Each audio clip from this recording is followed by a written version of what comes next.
Creo que podemos arrancar como de esta última pregunta, quizá. En sus casos particulares, ¿qué otras herramientas han notado que faltan? Porque una es la producción de tipografía, otra es quizá la producción de teclados, de ambos hemos hablado ya en las charlas previas. Yo podría distinguir, por ejemplo, estas herramientas de corte de palabras, ya sea silábico o morfológico, pero ¿qué otras herramientas técnicas han notado desde la edición, desde la escritura, desde el diseño de tipos, etcétera, que hacen falta? No sé, quien quiera tomar la palabra o arrebatarla, está bien.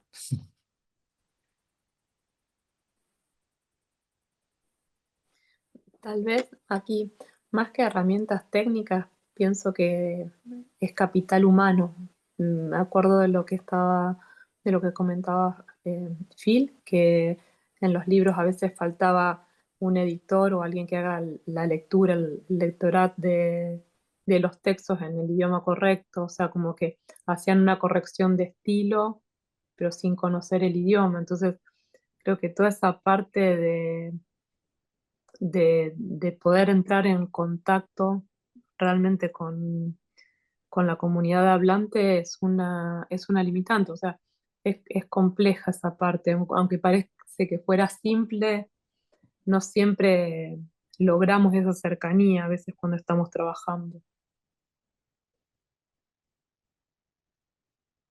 ¿Alguien más quisiera?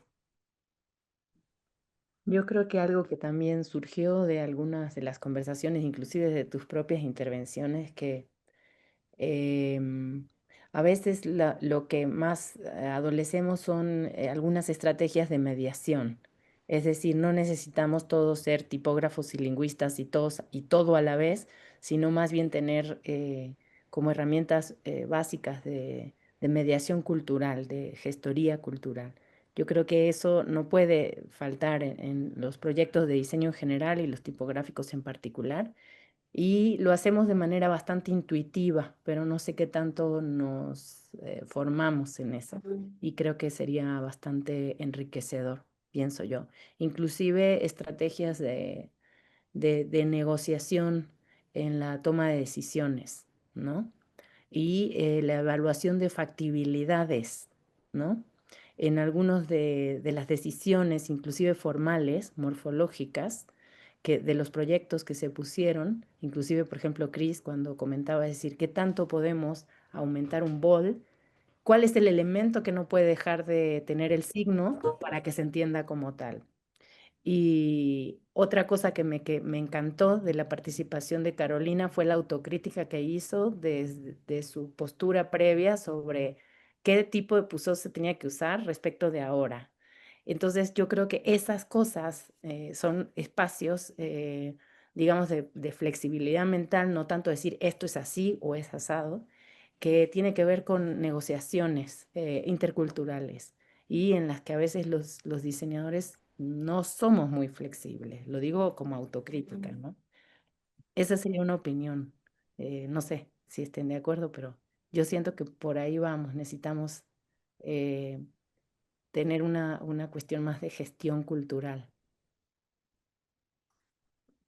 No, lo que estás diciendo, tanto el trabajo de Chris como lo que mostró René, donde ponen en juego este asunto de tipografías display, de tipografías que estén jugando, de tipografías más de estructuras y ductos mucho más arriesgados, me parece súper importante porque a veces como perdemos el horizonte y decimos, bueno, nos encargamos de resolver el problema urgente que es tener una tipografía de texto para componer un libro, pero todo lo que tenga que ver con la vida del packaging, de la cartelería y del juego y de los stickers y de todas esas cosas que han estado mostrando me pareció maravilloso. O sea, como que todo eso también nos permite ponernos a jugar y cuando estoy diseñando letras para palabras que yo conozco, me permito jugar. Entonces, eso también me deja espacio creativo y me divierte, que a lo mejor con idiomas con signos de los cuales yo no soy usuaria, no me animo.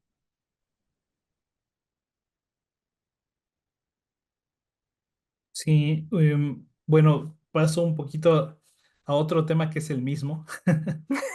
Eh, Hablaba yo un poco de la apropiación de las herramientas. Finalmente, las fuentes tipográficas pues, son una herramienta de la lengua escrita.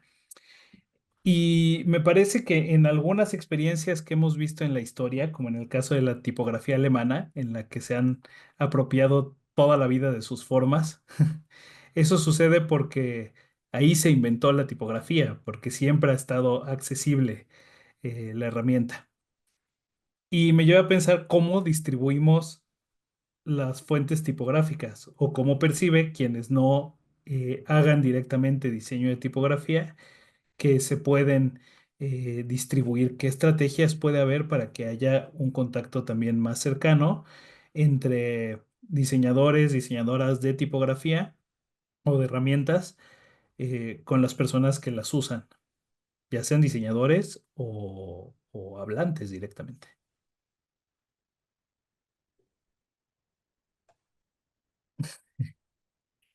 Bueno, ¿Quién? es un Metiste el dedo tema. en el lugar complicado, la distribución. Ujú. Sí, bueno, la distribución, pero también los software con los que se trabaja. Yo Ujú. creo que acá también tenemos una cuestión que estuvo volando, que se usó la expresión de la tipodiversidad, digamos, o, la, o, o como la autarquía tecnológica, ¿no? O la independencia, pero es que son varias cosas, ¿no? También con qué herramientas estamos haciendo lo que hacemos.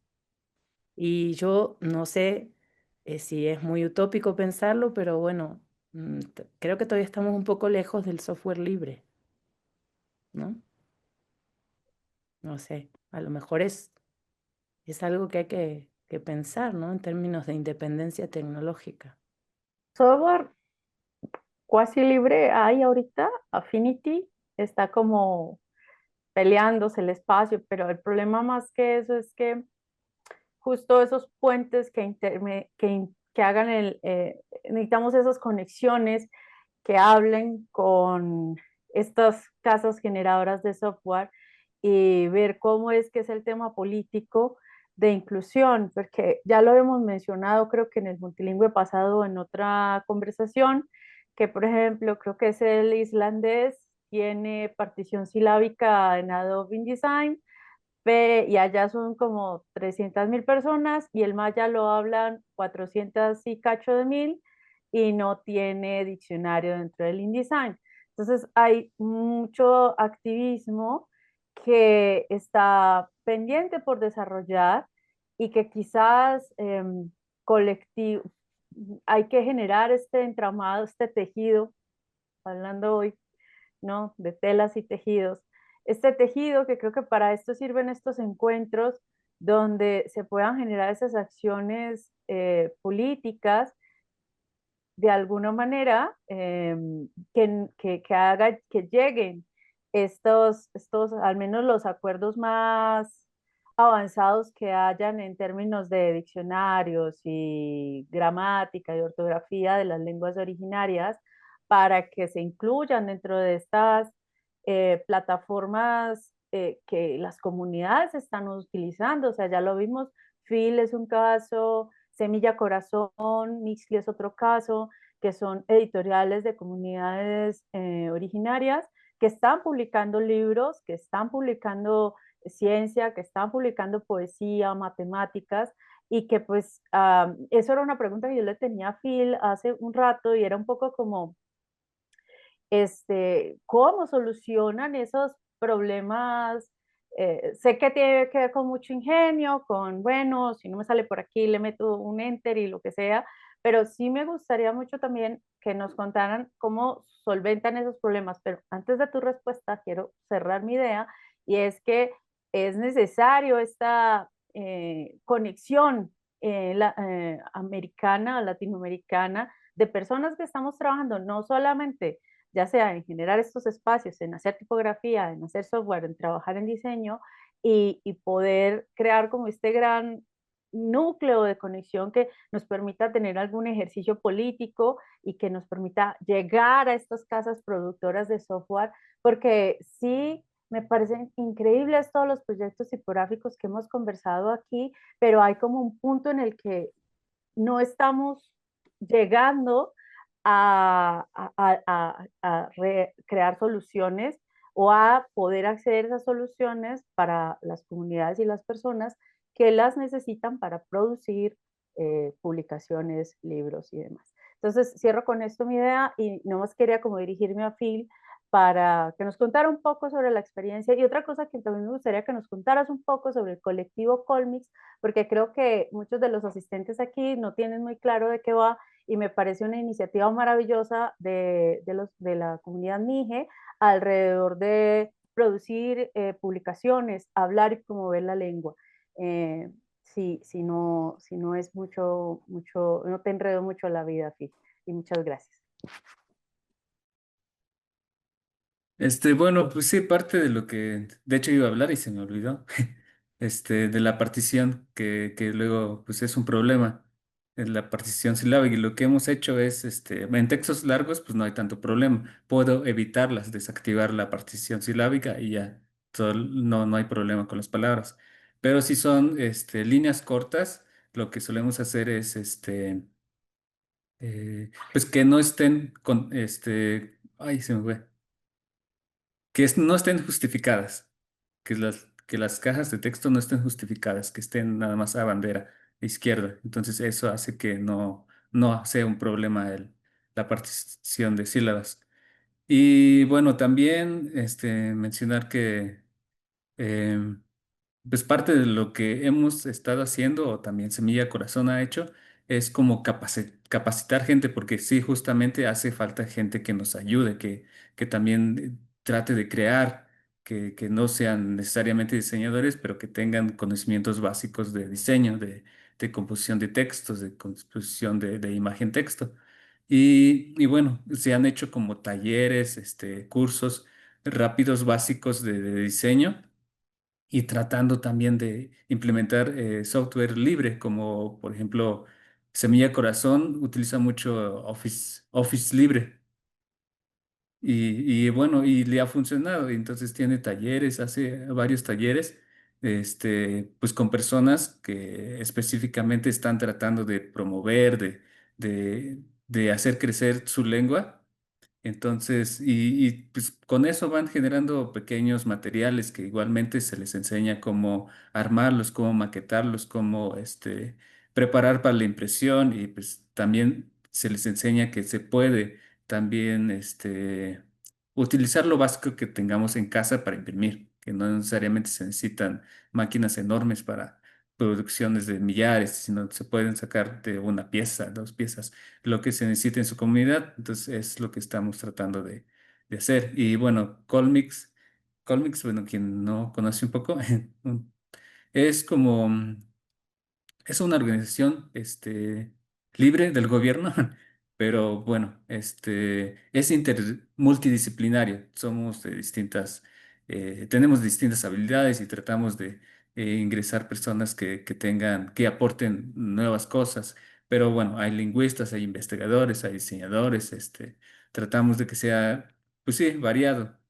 Y y además tratamos de involucrar a demás gente. Por ejemplo, en el boletín que mencionaba en mi presentación, todos los involucrados tratamos de que sean mijes, porque bueno, es un boletín mije, entonces podemos invitar o buscar ilustradores o fotógrafos. Entonces, si se va a presentar su trabajo, tenemos que buscar a esos colaboradores. Entonces sí, es como ir buscando gente que haga cosas, que pueda participar, que involucrarlas.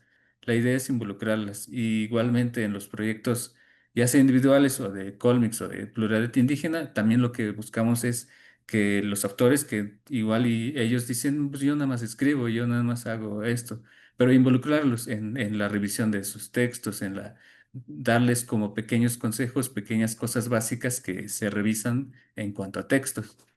Entonces es tratar de involucrar gente, creo que es lo que estamos intentando hacer. Y yo, por ejemplo, cuando doy como talleres de diseño, trato de buscar, bueno, no, yo no doy el Office libre.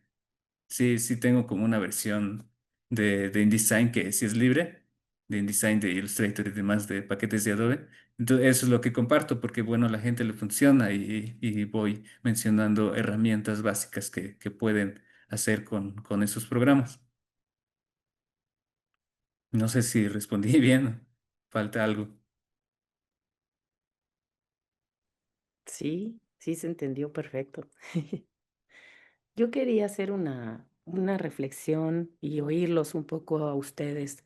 Eh, Algunos de los proyectos expuestos tienen un público objetivo bastante específico, en particular o usos escolares o niños o podríamos hablar de adultos jóvenes.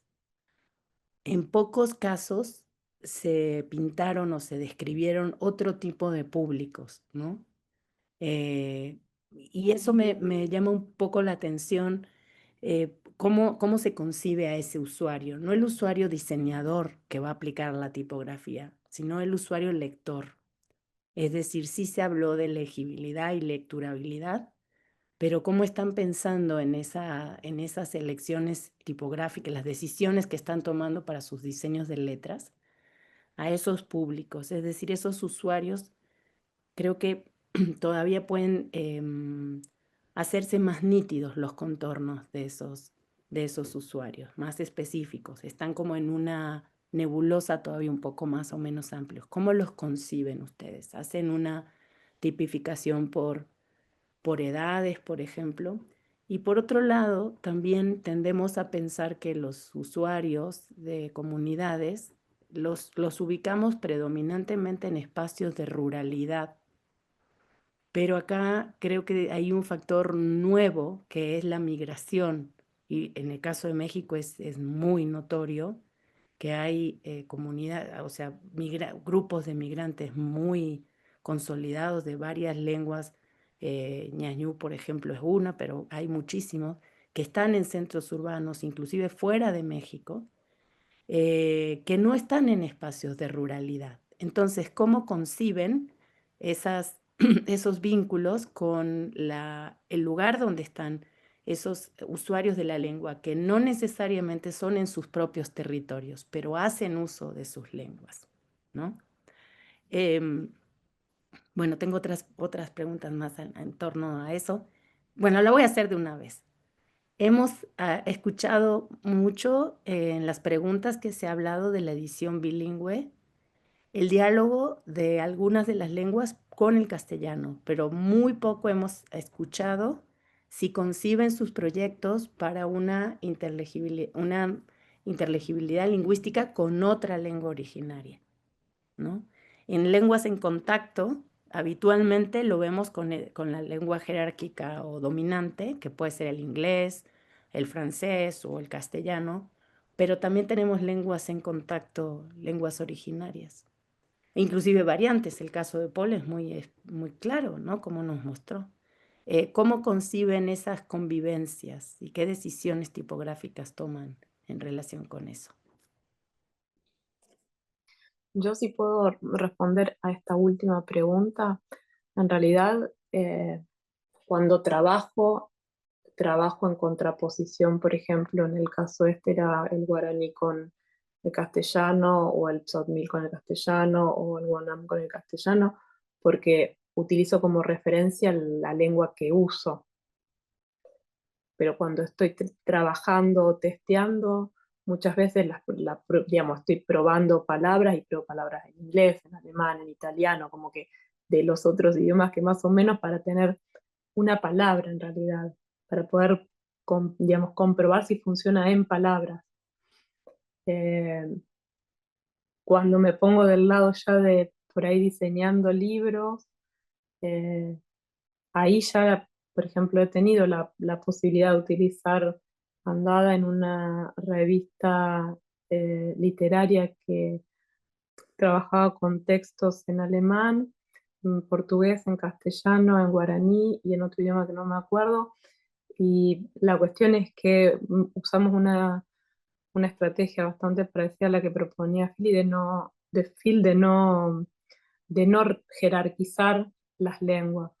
Digamos, estaban todas en el mismo, eran todas digamos, estaban todas compuestas en regular.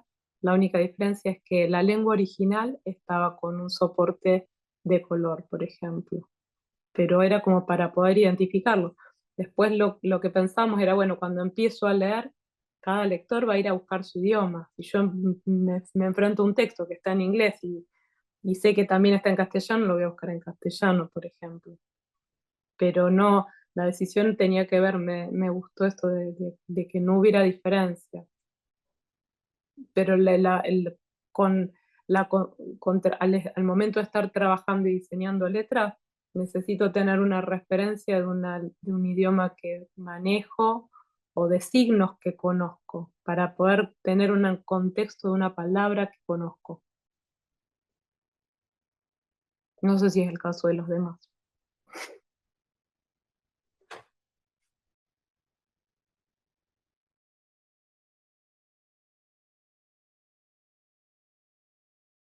Bueno, creo que acá también está bueno pensar en lo que tiene que ver con las ediciones monolingües, que por ejemplo ha sido una apuesta del Colmix, entiendo, desde hace un buen rato, ¿no?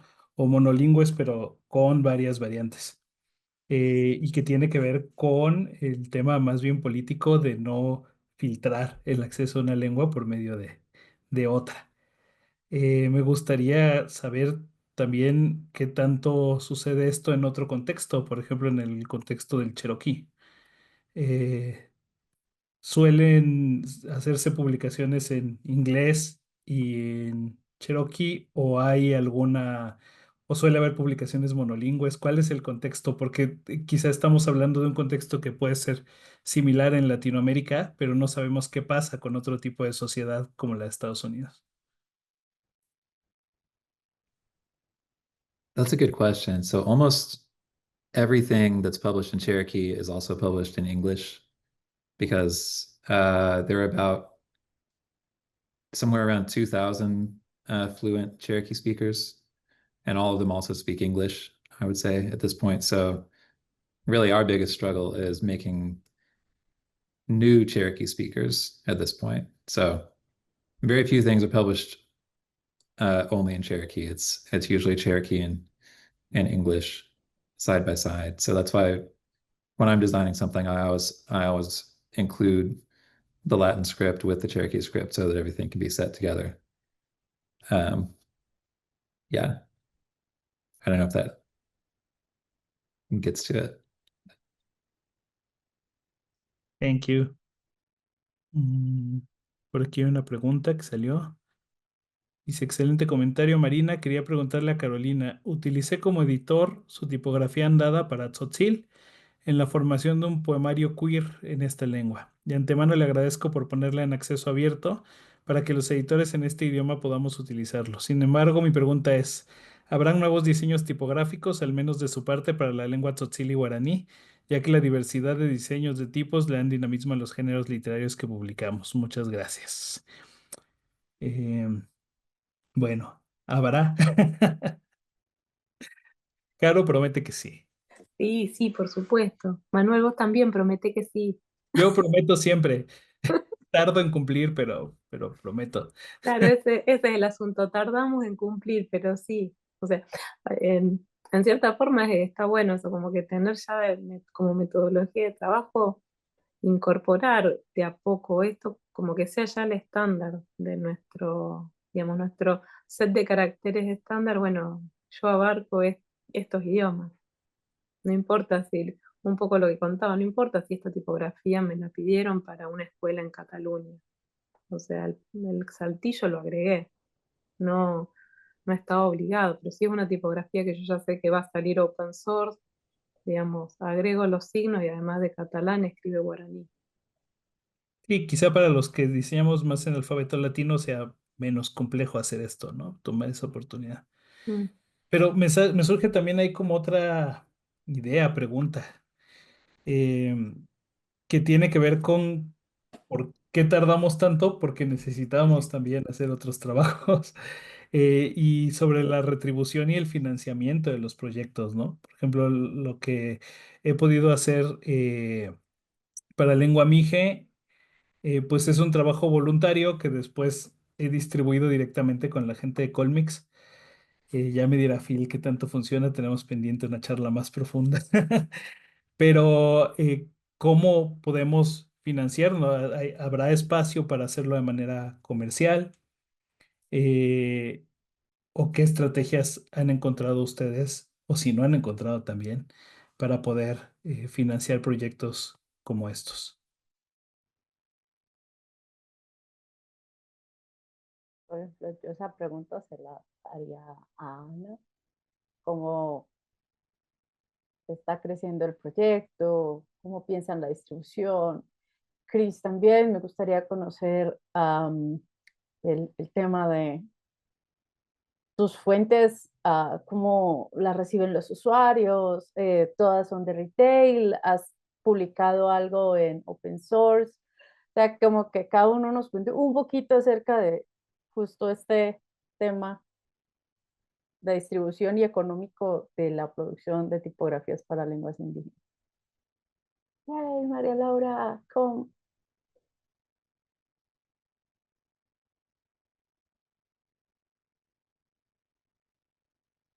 Bueno, digamos, en cuanto a este proyecto, todavía no se ha pensado como el distribuidor. Claramente lo tenemos súper claro que va a ser una tipografía que va a ser libre, pero, pero estamos ahorita como empezando.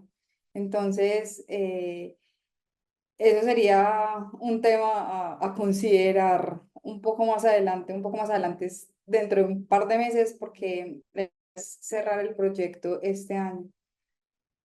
Sí, todo sale bien, pero en estos momentos no tenemos medio de distribución. Realmente es un proyecto que salió desde sí, desde la universidad, desde un grupo muy pequeño y pues está creciendo de a poquitos.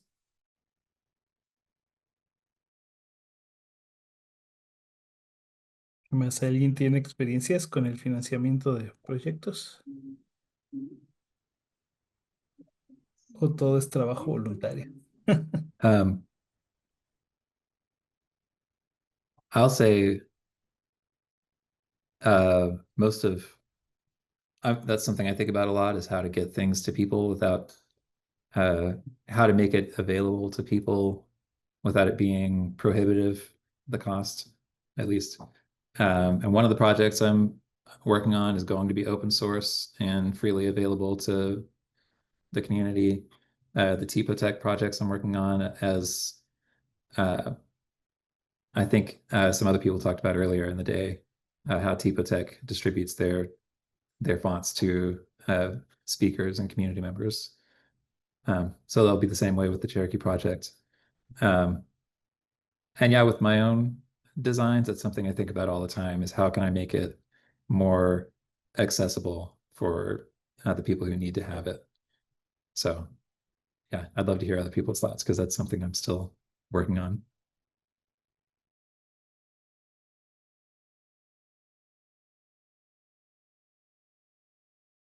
Sandra, creo que está silenciada. Estaba diciendo Manuel que tenemos una pregunta aquí en el Q&A, por si la quieres A ver. compartir. Y si ya lo tienes ahí, si quieres, hazlo. Sí, bueno, estaba como un poco para todos sobre el tema de si han observado si el diseño de tipografías específicas para lenguas indígenas tiene un impacto real en su visibilidad o revitalización. ¿Y cómo se podría medir ese impacto desde el diseño o la experiencia de uso en las comunidades?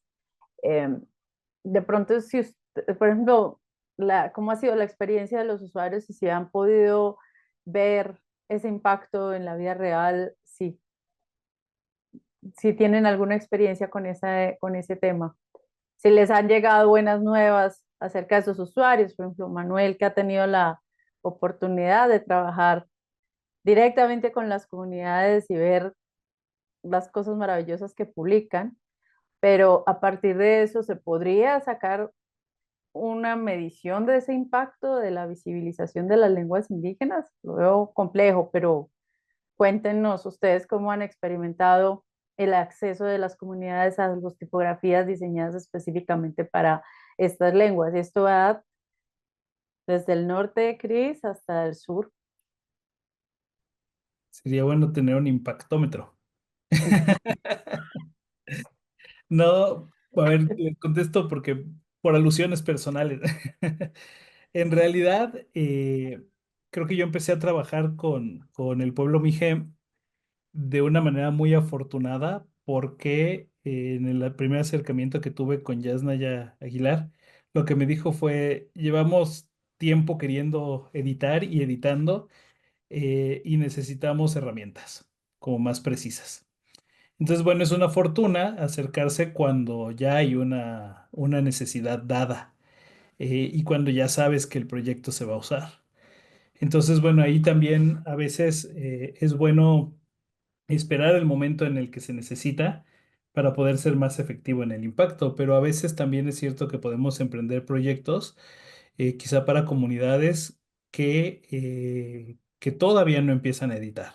O sea, podemos partir de los dos lados, acercar herramientas para invitar a los procesos de creación de materiales en la lengua y de revitalización, o al revés, o tomar ya una oleada que viene de trabajo de las comunidades que están pidiendo herramientas, ¿no? Entonces son escenarios como muy diferentes. En este caso, yo creo que el hecho de que se usen, o sea, ver que les pueden servir, que se está editando, pues ya me dice a mí que hay un impacto positivo, ¿no? Ahí agradezco a Phil por usar las fuentes tipográficas y a todas las personas a las que le han sido útiles también, ¿no? Que para eso es, pero no sé cómo sea en algunos otros casos, otras experiencias.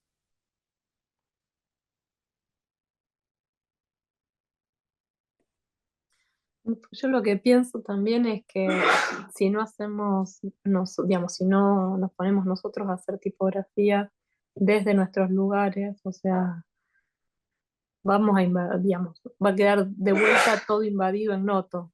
O sea, no vamos a perder la diversidad. No sé cómo decirlo. Me parece como súper interesante. Los proyectos que hoy se presentaron son realmente muy diferentes unos de otros. Y ya que estén hechos desde nuestros espacios, me parece como que es un aporte inmenso. El impactómetro es para la próxima edición de Multilingüe, lo quiero, pero, o sea, esto, digamos, el mensaje de la persona recién que puede componer un poemario con Andada, la verdad es que me pone súper contenta y me motiva a seguir trabajando en esto. Si bien la verdad es que los proyectos quedan todos muy agarrados de que terminen siendo publicados y distribuidos a través de plataformas open source o gratuitas, creo que hay que buscar ahí poner, digamos, no obligar, pero sí golpear la puerta en instituciones, digamos, educativas, en el Estado, en donde sea, digamos, porque la diversidad lingüística es un derecho, entonces hay que respaldarlo y de alguna forma estar generando tipografías que estén dando una respuesta a ese derecho que está siendo vulnerado. No sé, me parece como que tiene un sentido, no es que estamos haciendo algo que no está aportando nada. Creo que por ese lado tendríamos que buscar la forma de que si la comunidad no puede pagar por nuestro trabajo, alguien tiene que poder pagar por eso. No sé, no sé cómo, pero por ahí.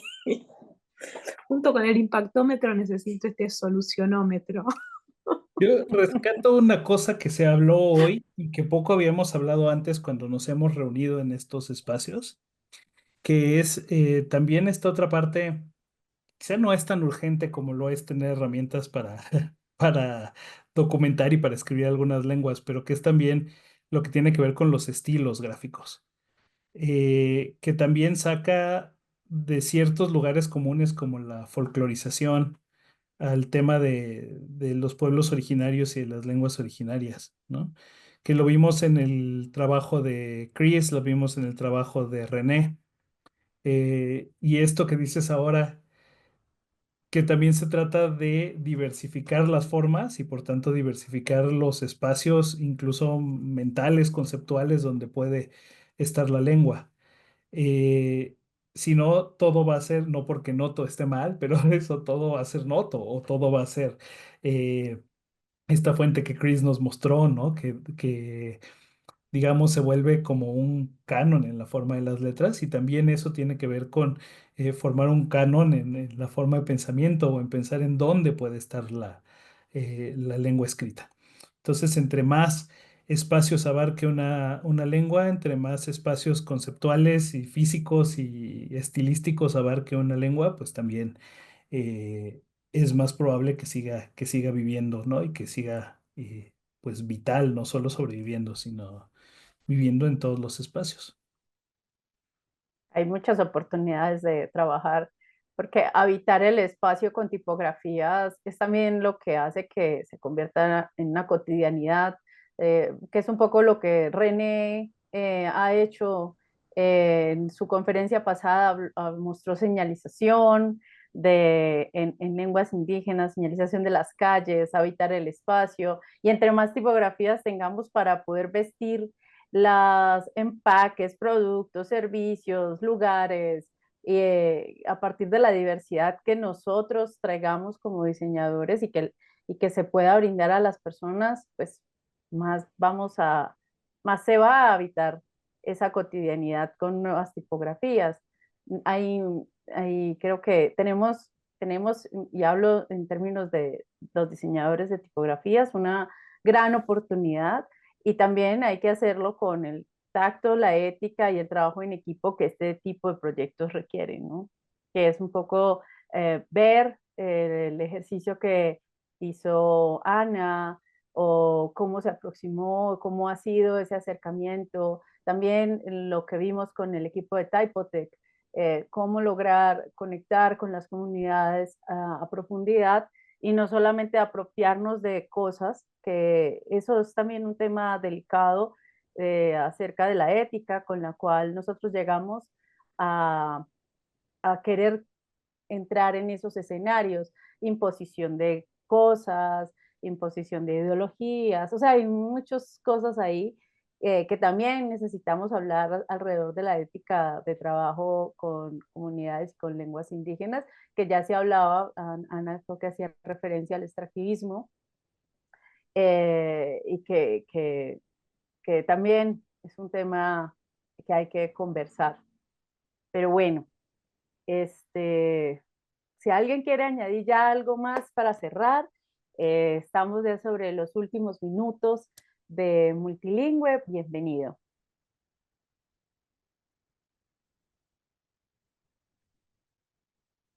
Ya uno, ¿eh? Si no, pues agradecerles a todas y todos los que estuvieron acá, incluso a quienes ya tuvieron que salir. Quedará esto grabado. Pensamos dividir cada una de las charlas, subirlas al canal de YouTube. Estaremos preguntándole a los panelistas si todos están de acuerdo con esto. Y para que estén disponibles las charlas, en la experiencia pasada que tuvimos fue quizá una de las cosas que hubo que subsanar, que fue un gran primer encuentro, pero no hubo manera después de rescatar los contenidos. Creo que tenemos que trabajar también en generar espacios para estar en contacto todos nosotros y poder seguir compartiendo experiencias y preguntarnos cosas y colaborar, incluso también con quienes hoy estuvieran como asistentes para poder avanzar en este tema, que de alguna manera es urgente. Alguna vez escuché a Marina hace unos años también decir que siempre decimos que es urgente y que hay cosas que uno hace para niños y de pronto 15 años después los niños ya no son niños y nosotros seguimos diciendo que vamos a hacer. Entonces, hay cierta urgencia por hacerlo y por comunicarnos entre nosotros.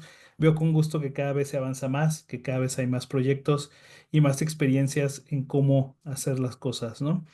Entonces, gracias y gracias también a quienes nos apoyaron de una y otra forma, como avales al Instituto de Investigaciones Bibliográficas de la UNAM, a la Jornada del Libro y la Tipografía, a la Facultad de Artes y Diseño de Tasco, a Letrástica, a Tipas Type, no sé si se me está escapando alguno, A la a la Academia Mexicana de la Lengua. Mexicana de la Lengua, claramente. Y, esperemos que también se vaya convirtiendo en la Academia Mexicana de las Lenguas. Y Eso. a las instituciones a las que pertenece cada uno de ustedes, también por permitirles desarrollar su trabajo. Así la institución sea su propia familia, por darnos un tiempo para que estuvieran acá. Gracias enormes, Angélica, por Sí. ser la que más trabajó y que además ya es muy tarde en Islandia. Eh, Gracias enormes también a Juan Villanueva y a Lin Yun de Type Electives por prestarnos este espacio virtual, que es su cuenta de Zoom para albergar el webinar, y a cada una de las personas que nos acompañaron la vez pasada, que nos acompañaron ahora y a quienes nos estén viendo y escuchando en YouTube por acompañarnos también a la distancia temporal. Eh, Esperamos poder repetir este encuentro en forma de multilingüe, quizá en un par de años, pero también abrir espacios para todos los espacios de encuentro que tengamos entre colegas y también, digamos, personas que se dediquen a otras cosas para hablar de estos temas y para seguir trabajando. No sé si alguien quiera abonar un poco más a la despedida. Gracias. Gracias a todos. Nos vemos. Voy a Gracias. ponerle stop a la Mil grabación. gracias. Muchas gracias a todos.